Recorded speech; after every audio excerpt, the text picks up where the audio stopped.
1978 سے یہ گلائڈنگ کر رہا ہوں، بنا رہا ہوں اور اس کو اڑا رہا ہوں۔ یہ کافی فلائنگ کے بعد جو ہے نا، کافی عرصہ کے بعد میں نے سوچا کہ ایک الٹرا لائٹ ہیلی کاپٹر کو میں ڈیزائن کروں۔ یہ الٹرا لائٹ ہیلی کاپٹر کو میں نے ڈیزائن کروا دیا۔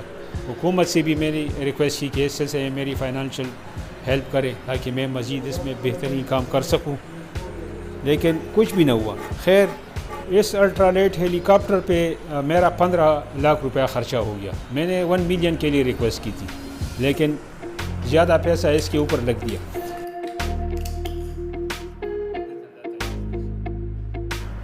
یہ الٹرا لائٹ ہیلی کاپٹر اسی انجن اور اسی کنڈیشن میں یہ 6000 فٹ بلندی تک جا سکتا ہے، لیکن اس کی فلائنگ کرنے سے پہلے ہمیں سول ایویشن کو ایک فلائٹ پلان سبمٹ کرنی پڑتی ہے۔ وہ اپروو ہو جائے تو اس کے بعد ہم فلائی کر سکتے ہیں۔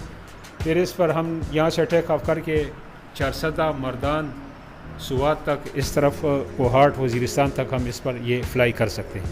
یہ ڈیپینڈ کرتا ہے اس کی فیول ٹینکی پر۔ جتنا فیول ٹینک آپ بڑھائیں گے، انجن پاور بڑھائیں گے، اتنی ہی اس کی ڈیوریشن بڑھتی جائے گی۔ اول مقصد تو اس کا یہ ہے کہ جو نوجوان آئیں گے اس کو اڑائیں گے۔ دوسرا، اس میں کافی اسپرے وغیرہ، ایئر ایمبولنس، آرمی اپنی مقصد میں اس کو یوز کر سکتی ہے، پولیس اس کو یوز کر سکتی ہے۔ یہ جو محرم میں سرویلنس کی ڈیوٹی ہوتی ہے، بڑے ہیوی ہیلی کاپٹروں سے کرتے ہیں، ان سے وہ ڈیوٹی آپ اس ہیلی کاپٹر سے بہت آسانی سے اور کم خرچے پہ لے سکتے ہیں۔ دوسرا، اس ہیلی کاپٹر کا یہ فائدہ ہے کہ یہ پورٹیبل ہے۔